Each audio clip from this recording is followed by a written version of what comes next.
guys, welcome to Rogues Reads, Salem Public Library's virtual book club for kids in 4th to 8th grade. Sometimes I don't do the same introduction every time. I should. Rogue left me because, you know, he's a cat and he's fickle. Cats do what they want. So he might make an appearance here, but in the meantime, we still got Daisy Ray hanging out up here. And Griffin is actually still right here beside me. Dogs are much better about hanging out with you when you want them to. Cats only hang out when you don't want them to, actually. Okay, well, in case anybody doesn't know me, I'm Renee. I'm the children's librarian at Salem Public Library in Salem, Ohio, and very excited to be bringing this virtual book club to you. Today is day 4, and we are reading The Genius Files, Mission Unstoppable by Dan Gutman.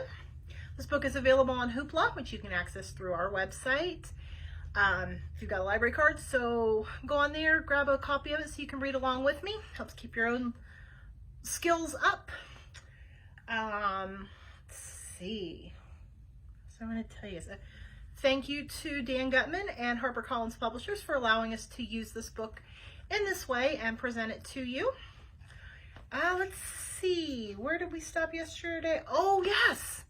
Pep and Coke were in detention, and Mrs. Higgins left, and the school caught on fire. So we left them where they had broken out of the detention room and were in the hallway, and the hallway was engulfed in flames. So that is where we're going to pick up today. So we are on Chapter 7, The Science of Fire. Fire is an interesting thing. If you've ever passed your finger through a candle flame quickly, you know that it doesn't hurt. But leave that finger in the flame for 1 short second and it's a different story. Did you ever look deeply into a flame? The white part is hotter than the yellow part, and the yellow part is hotter than the red part. But the hottest part of a flame is the blue part. And that's odd because we think of blue as the color of cold and red as the color of heat. You need 3 things to create fire: oxygen, heat, and fuel. Combine them, you get ignition. Take any one of them away and the fire goes out. The science of fire is pretty simple, really. But when the average kid comes crashing through a locked door and lands face first in a hallway filled with smoke and flames, he probably isn't going to spend a whole lot of time thinking about the science of fire. But Coke McDonald was not an average kid. "Avoid the blue flames!" Coke shouted as he landed on top of his sister, who, in turn, had landed on top of the shattered door. "Get off me!" Pep shouted right back. The twins jumped off the hot floor and were faced with a nightmare scenario. There were flames and thick smoke in all directions. The sprinkler system in the hallway ceiling had turned on, but the spray of water was no match for the inferno raging around them. Coke and Pep grabbed a hold of each other instinctively. There was nothing else to hold on to that wasn't on fire. A lot of paper, toilet paper, paper towels, art supplies, napkins, was stored in the basement of the old school on the shelves next to the detention room. It had ignited fast. Tiny pieces of charred paper were swirling in the air around the frantic twins, but that wasn't all that was burning. There was a noxious, flammable substance that had been poured all over the floor. This fire had been set deliberately. Who would want to burn down a school? Don't answer that question. The sound of fire engines could be heard in the distance, but that didn't provide Coke or Pep with any comfort now. The heat was intense. Their eyes were tearing from the smoke, their throats choking to breathe. There was a nasty chemical smell filling the hall. That stuff alone could probably kill you if you inhaled enough of it. Pep tried to remember the lessons she'd learned when a firefighter came and spoke at the school a few years earlier. She recalled that he said something about stop, drop, and roll, but that wouldn't help now. The floor was on fire. She wasn't about to roll around on it. Coke's photographic memory had on file just about everything he'd ever experienced, but he had never bothered to notice where the basement fire exits were located. Even if he knew where they were, those doors could very possibly be locked or intentionally blocked. Coke pulled his t-shirt off over his head.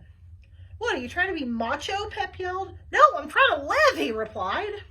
He ripped the shirt in half, wrapping one piece around his mouth and nose and handing the other piece to his sister. She made a mask of her own. As Coke looked up to see if the ceiling was about to collapse on him, he realized that the bottom of his left pants leg was on fire. He used his other foot to snuff it out, kicking himself and hurting his ankle in the process. "Ow!" he yelled. "I think I smell carbon monoxide," Pep shouted in his ear. "Carbon monoxide is odorless," Einstein was his reply. "Let's get out of here." Which way? She hollered. I can't see. Doesn't matter, he shouted back. You pick. You're the one who has feelings. Use them.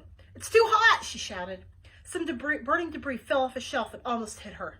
We can't stay here, Coke told Pep. We'll be burned alive. One way or another, we gotta make a run for it. Right through the flames? She asked. Yeah, he replied, like you're running your finger over a candle. If we move fast enough, we won't feel a thing. I don't know about that. That's crazy, she said, and he knew she was right. But staying where they were would be crazy too.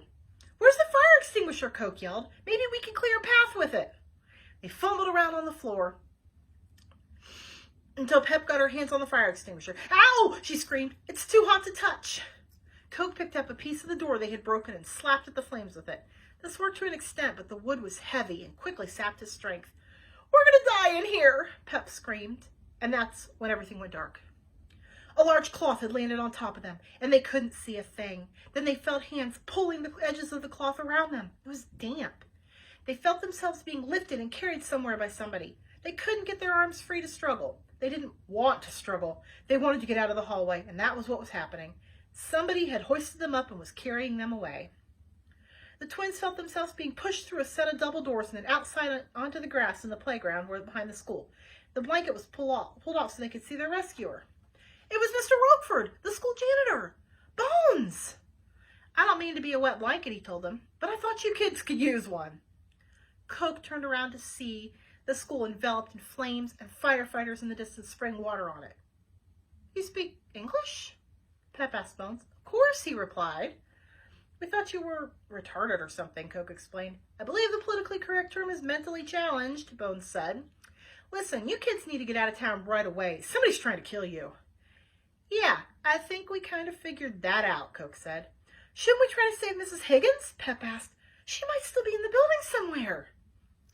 That wouldn't be a smart idea, Bones told them. Why? Because I think it might have been Mrs. Higgins who set the fire. All right, Chapter 8, In or Out. A sip of water. Rogue is here now. I don't know if you guys could see him when he walked in front of me. But hi, Rogue.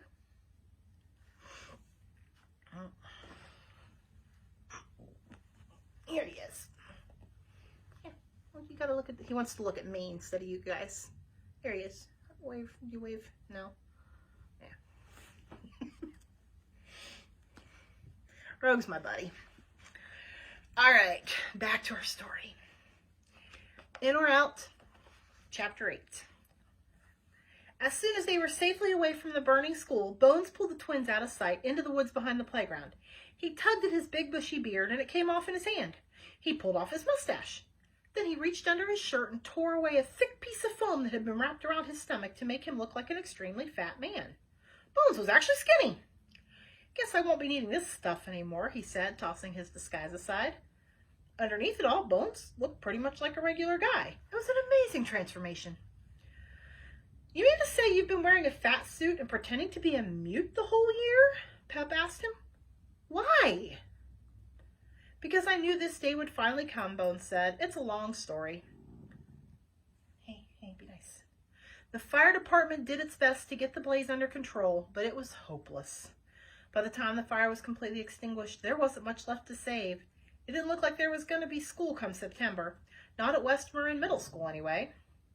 The police were relieved to find that there were no bodies in the rubble. No students or teachers had been in the building when the fire started. At least that's what they told the news media. The detectives had no idea that the McDonald twins had been trapped inside the whole time. Mrs. Higgins, the health teacher, was long gone. Coke and Pep McDonald had a lot of questions for Bones. And the first one, pretty obvious. Why would our health teacher try to kill us? Bones was evasive. He told the twins he'd been keeping an eye on Mrs. Higgins ever since they both had been hired back in September. He suspected that she was up to something, but he didn't know what she was going to do or when she was going to do it. Are you going to arrest her? Pep asked. She's probably just a paid assassin, replied Bones. I want to find out who's doing the paying, and besides, I'm not a cop. I can't arrest anybody. Then who are you? Coke demanded. What's going on?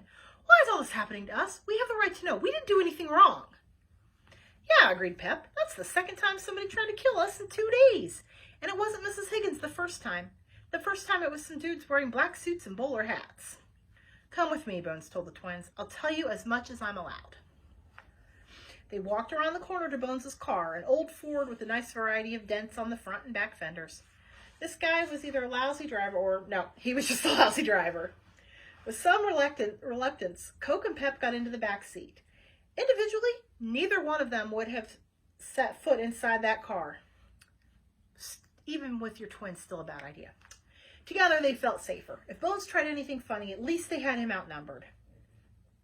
Bones drove about a mile to a strip mall the twins had been to many times because their favorite Chinese restaurant was there. He pulled the car around to the back where there were some dumpsters and wooden pallets leaning against the wall. Bones stopped at an unmarked garage door and got out of the car. What is this, your super secret spy headquarters? Coke asked. You might say that, he replied. Pep took Coke's hand so they couldn't be separated. Bones wasn't a complete stranger, but all the same, she felt uneasy following him around. For all she knew, maybe it was Bones who was actually trying to kill them. Maybe this is all an elaborate trap, and they were walking right into it. Coke had no such concerns. Do you have cool doors that slide open and go whoosh, like in spy movies, he asked. Not exactly, Bones replied. He reached down and yanked on the old garage door until it opened with a wrenching squeak. You gotta oil that thing, Coke said as he walked inside the garage and looked around. Hurry, Bones urged Pep. Whoever's trying to kill you may be following us. They may try to burn down the place, just like they burned down the school. All right, Pep demanded. What's going on? We want some answers.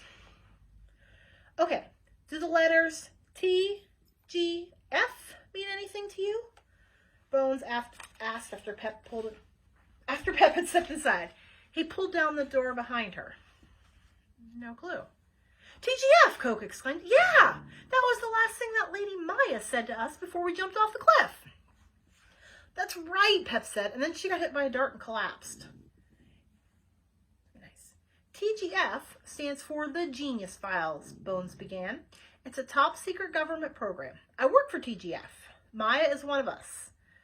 Or was, I should say, before they got to her. Mrs. Higgins used to be with TGF, too. Now it appears she has a different agenda. She must be working for somebody else. Bones told McDonald twins all about Dr. Herman Warsaw and what had happened to him on 9/11.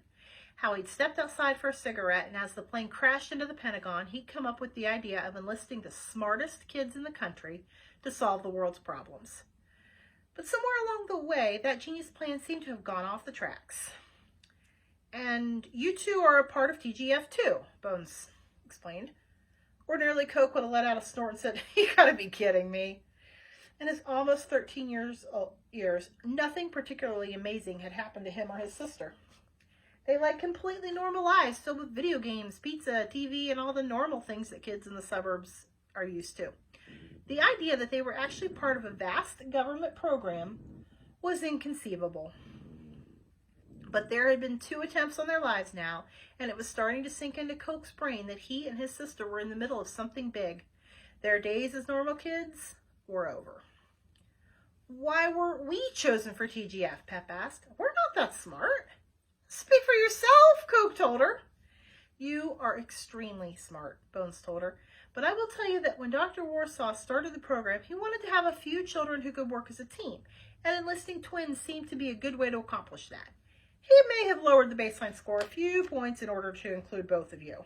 Oh, I wonder which one is lower. But why would Mrs. Higgins try to kill us, Pep asked. That's what I'm trying to find out, Bones replied. Maybe she had a falling out with Dr. Warsaw, and she's trying to get back at him. Our parents are going to go ballistic when they find out about all this, Pep said, shaking her head. No, they won't, Bones said, his voice lowering slightly. You can't tell them, ever. Bones explained to the twins that it was Dr. Warsaw's belief, logically enough, that parents would never allow their children to be part of such a dangerous program.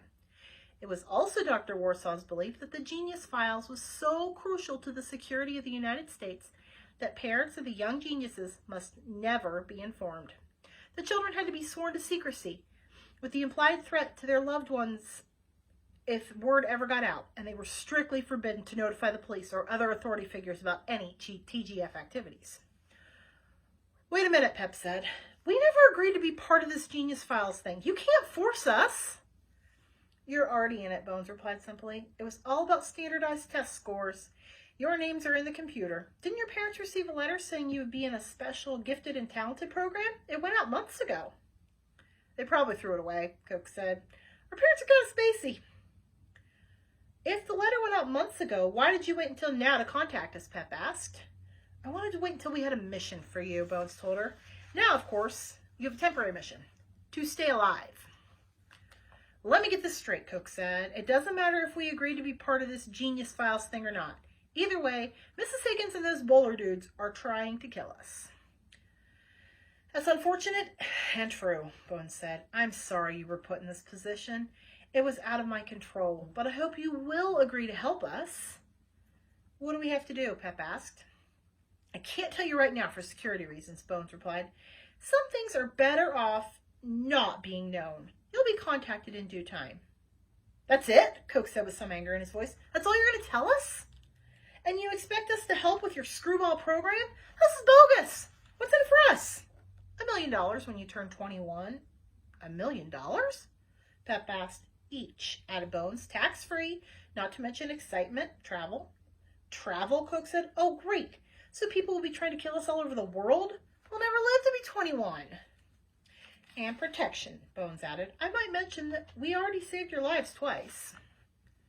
That's only because you put us in the position of our lives being threatened, Coke said. You almost got us killed twice. I'm sorry about that.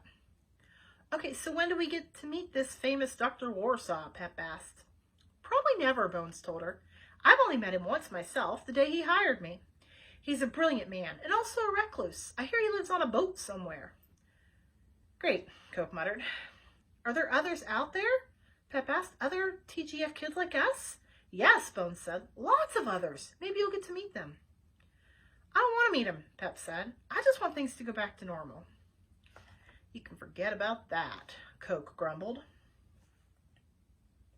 Look, Bones told the twins, sometimes people do things for money or fame or because their parents tell them to. Other times they do things to look cool or for some superficial cosmetic reason. And sometimes people want to do something for the good of their country or the good of the world. People have all kinds of motivations for doing what they do. Whatever you decide, I'll respect your decision.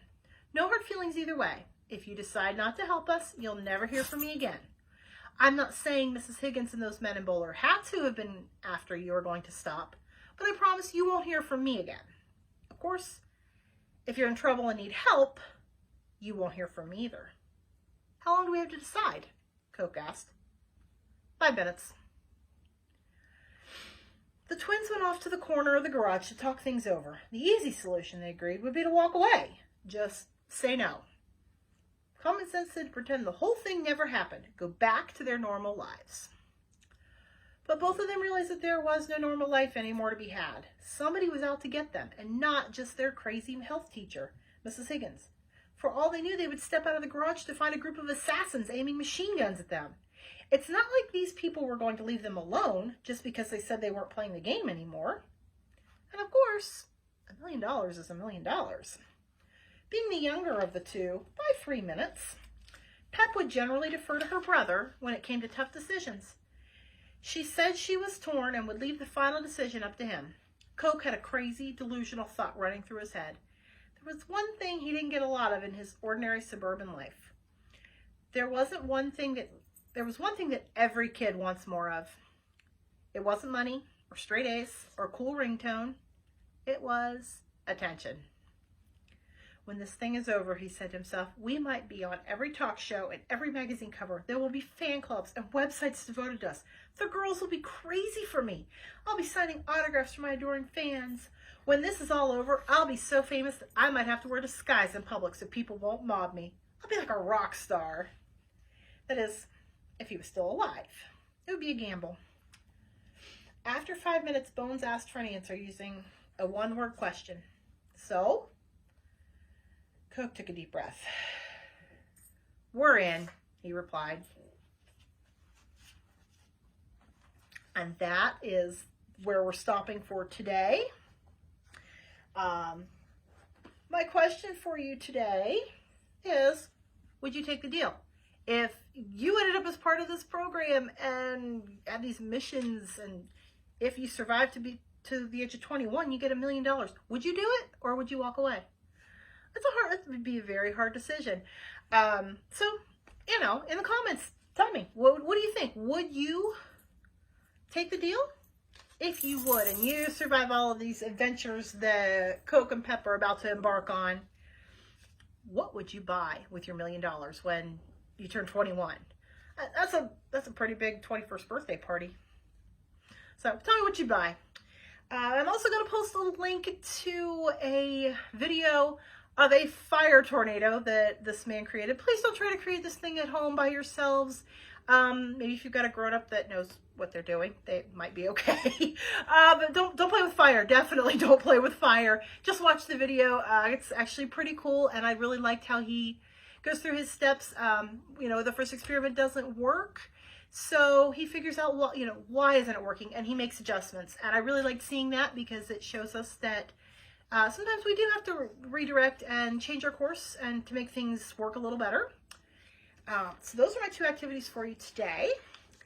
And I will be back at 4:30 tomorrow to continue to read the Genius Files. And yes, Rogue and Griffin actually have been here the whole time. So, hi guys. They like reading too. All right, I'll see you guys tomorrow. Thanks. Bye.